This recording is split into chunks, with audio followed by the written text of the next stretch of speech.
Praise the Lord. पिता परमेश्वर का हृदय से धन्यवाद देते हैं। प्रभु ने एक बार फिर से ये सुंदर समय हम सबों के जीवनों में दिया कि हम पिता परमेश्वर के चरणों में बैठ सके, उसकी स्तुति प्रशंसा करने पाए। पवित्र शास्त्र बाइबल में इस तरह से लिखा है, मैं क्या लेकर यहोवा के सन्मुख आऊं और ऊपर रहने वाले परमेश्वर के सामने झुकूं? क्या मैं होम बलि के लिए एक एक वर्ष के बछड़े लेकर उसके सन्मुख आऊं? क्या यहोवा हजारों मेढ़ों से व तेल की लाखों नदियों से प्रसन्न होगा? क्या मैं अपने अपराध के प्रायश्चित में अपने पहलौठों को व अपने पाप के बदले में अपने जन्माए हुए किसी को दूं? हे मनुष्य, वह तुझे बता चुका है कि अच्छा क्या है, और यहोवा तुझसे इसे छोड़ और क्या चाहता है कि तू न्याय से काम करे और कृपा से प्रीति रखे और अपने परमेश्वर के साथ नम्रता से चले। प्रिय भाई बहन, परमेश्वर हमसे कोई बलिदान नहीं चाहता, लेकिन उसने हमारे पापों के लिए, हमारे श्रापों के लिए, हमारे रोगों के लिए अपने इकलौते पुत्र प्रभु यीशु मसीह को क्रूस पर बलिदान कर दिया। पिता परमेश्वर हमसे ये चाहता है कि हम परमेश्वर के भय में चलें, हम परमेश्वर पर संपूर्ण भरोसा रखें, हम परमेश्वर की स्तुति और प्रशंसा लगातार करते रहें, हम न्याय से काम करें, हम कृपा से प्रीति रखें, हम अपने परमेश्वर के साथ नम्रता से चलें, हम प्रभु परमेश्वर से अपने सारे मन, अपने सारे प्राण और अपनी सारी बुद्धि के साथ प्रेम रखें, और उन लोगों के साथ जो हमारे संपर्क में आते हैं हम ऐसा प्रेम रखें जैसे हम अपने स्वयं से प्रेम रखते हैं। आइए करुणा से प्रीति रखने वाले उस सच्चे और जीवित परमेश्वर की हम स्तुति करें, आराधना करें और उसके वचनों पर मनन करें। मेरे मन कर ले तारीफ के योग्य प्रभु है, उसने किए हैं बड़े बड़े काम, उसकी हो महिमा हमसे सदा। मेरे मन कर ले तारीफ पेड़ों से और बैलों से बेहतर ये बलिदान, पेड़ों से और बैलों से बेहतर ये बलिदान। दिल से चढ़ाए मिलकर हम धन्यवादों के ये बलिदान, दिल से चढ़ाए मिलकर हम धन्यवादों के ये बलिदान। मेरे मन कर ले तारीफ के योग्य प्रभु है, उसने किए बड़े बड़े काम, उसकी हो महिमा हमसे सदा। मेरे मन कर ले तारीफ।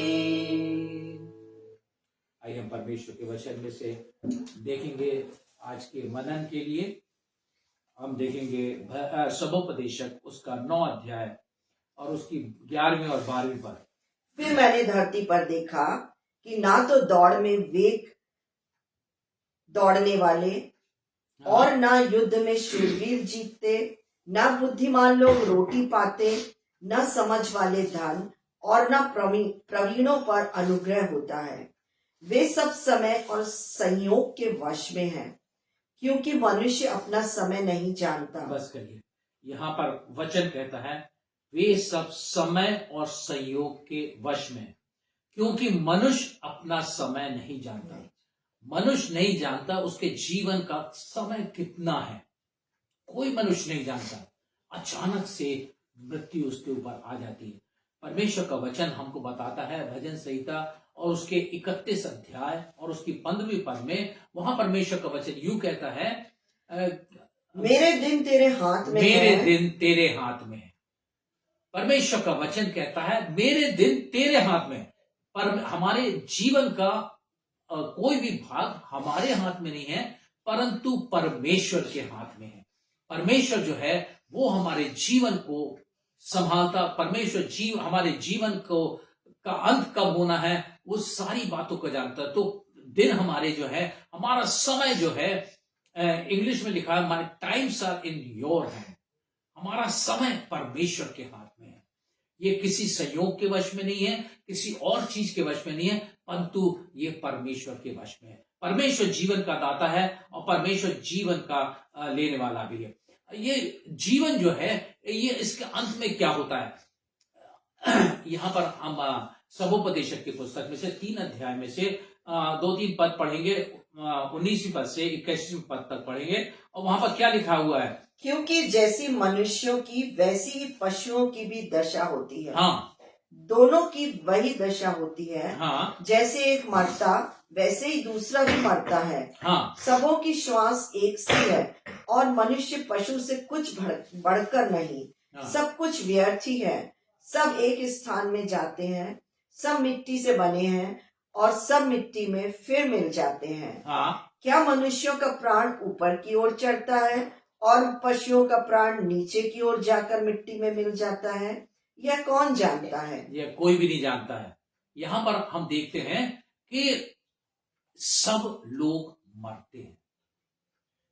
कोई ऐसा नहीं है कह सकता मैं हमेशा जीवित रहूंगा। माइकल जैक्सन के विषय में कहते हैं, वो 150 साल जीवित रहना चाहता। उसने बेस्ट डॉक्टर रखे थे, उसके पास में जो खाना पहुंचता था उसके लिए वो उसको टेस्ट करने के बाद में दिया जाता था, और कि किसी प्रकार से उसमें कुछ हानि की वस्तु तो नहीं है। इस तरह से वो 150 साल जीवित है, लेकिन एक दिन आया, मौत ने उसको भी नहीं बख्शा, वो भी मौत के।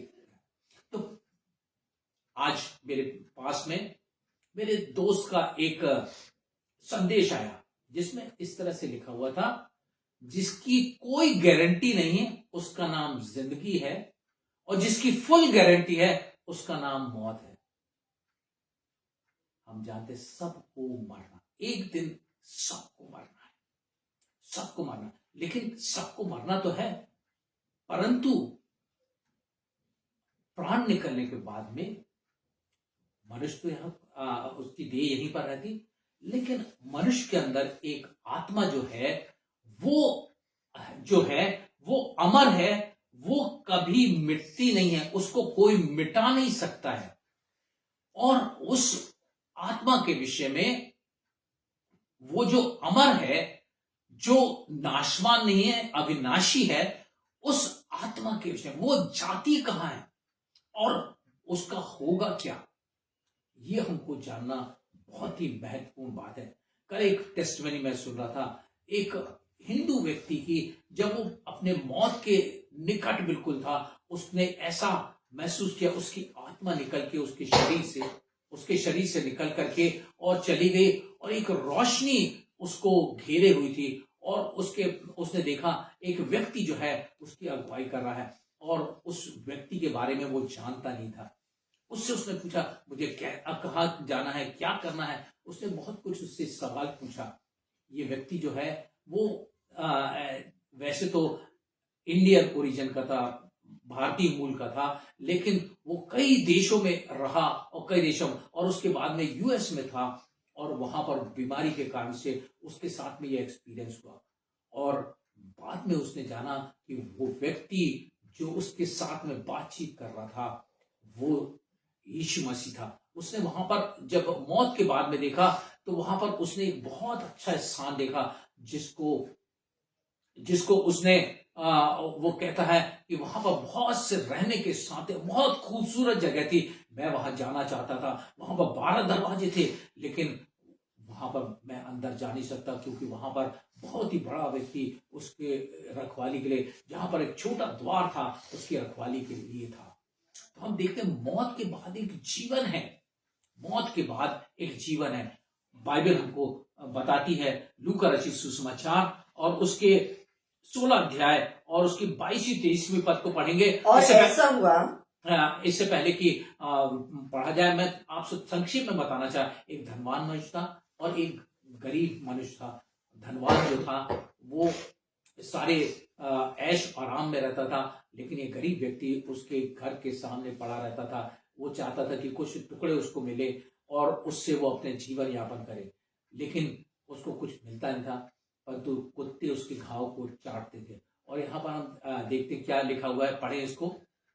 और ऐसा हुआ कि वह कंगाल मर गया और स्वर्गदूतों ने उसे लेकर इब्राहिम की गोद में पहुंचाया। ये इब्राहिम की गोद में पहुंचाया, ये वो स्थान है जिसको हम स्वर्ग बोलते हैं। और आगे, और वह धनवान भी मरा और गाड़ा गया और अधोलोक में उसने पीड़ा में पड़े हुए अपनी आंखें उठाई। हाँ, और दूर से इब्राहिम की गोद में लाजर को देखा। हाँ, तो हम देखते हैं कि ये धनवान जो मरा, वो धनवान मरने के बाद में जो पहुंचा, वो कहाँ पहुंचा? वो लिखा अधलोक में पहुंचा। अधलोक में यहाँ पर पहुंचा, ये इसको हम नरक बोलते हैं। वहां पर पीड़ा में तड़फ रहा था और वो चाहता था कि लाजर आकर के उसको एक उंगली से पानी पिला दे। तो हम देखते हैं जीवन एक जीवन है मृत्यु के बाद का। मृत्यु के बाद का हमारे कामों के अनुसार परमेश्वर का वचन हमको इब्रानियों की पुस्तक उसका 9 अध्याय उसकी 27वीं पद में इस तरह से कहता है, और जैसे मनुष्यों के लिए एक बार मरना, मनुष्य के लिए एक बार मरना और उसके बाद न्याय का होना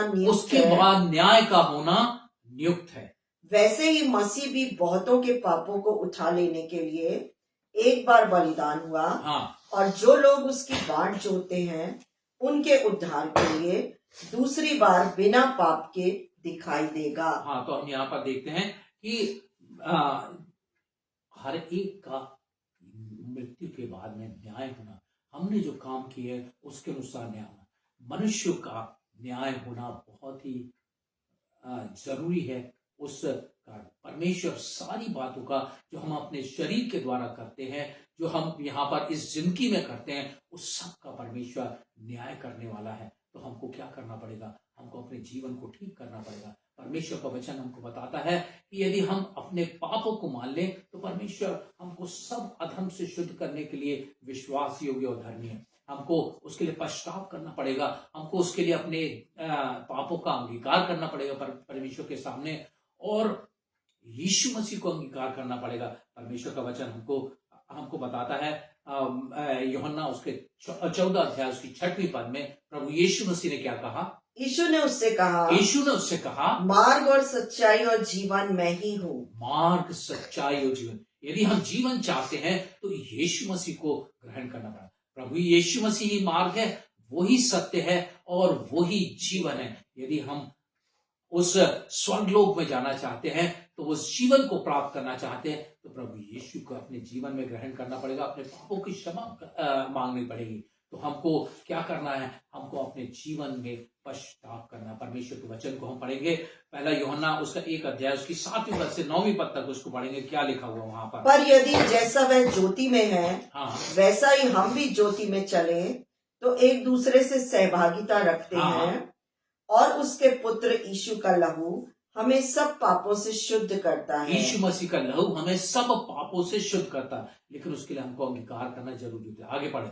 यदि हम कहें कि हमने कुछ भी पाप नहीं, तो अपने आप को धोखा देते हैं। कई बार लोग कहते हैं कि हमारे जीवन में कोई पाप नहीं, लेकिन कोई ऐसा व्यक्ति नहीं। परमेश्वर का वचन हमको बताता है कि सबने पाप किया और परमेश्वर की महिमा से रहित है। सबने पाप किया, कोई भी ऐसा व्यक्ति नहीं है जिसने पाप नहीं किया। यीशु मसीह स्वयं जब इस पृथ्वी पर था तो वहां पर एक पापनी स्त्री को लेकर के आया गया कि उसको दंड की आज्ञा यीशु मसीह सुनाए, लेकिन यीशु मसीह वहां पर बैठ करके लिखने लगा।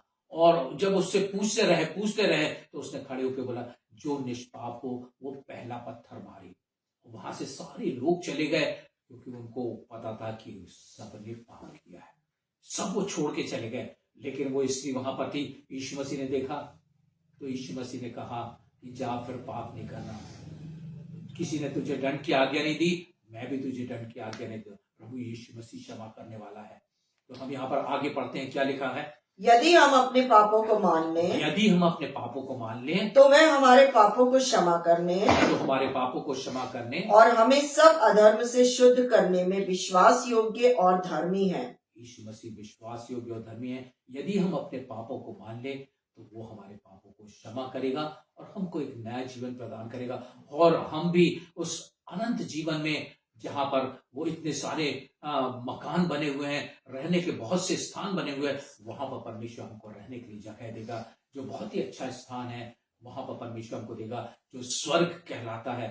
तो हम अपने जीवन को देखें, क्या हम अपने जीवन में अभी तक पापों की क्षमा पाए हैं या नहीं पाए। यदि हम नहीं पाए हैं तो प्रभु यीशु मसीह के सामने अपने पापों का अंगीकार करें, वो हमको क्षमा प्रदान करेगा और वो हमको जीवन देगा, और वो जीवन अनंत जीवन होगा, और हम उसके साथ में हमेशा के लिए उस स्वर्ग में रहेंगे जहां पर कि मृत्यु के बाद जीवन है। परमेश्वर इस वचन पे आशीष दे। आई हम छोटी सी प्रार्थना करेंगे।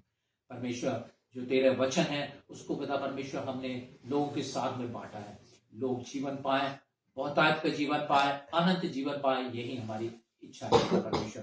तुझसे विनती करते हैं, तुझसे प्रार्थना करते हैं, हर एक को पिता परमेश्वर तू सहायता कर कि अपने जीवन में तुझे ग्रहण करके पिता परमेश्वर वो अनंत जीवन को पाले। हम धन्यवाद करते हैं हर एक बातों के लिए। आगे के समय में हर एक की सुरीले सहायता कर, तेरी इच्छा हर एक के जीवन में पूरी हो, यीशु के नाम से मांगते हैं, आमीन।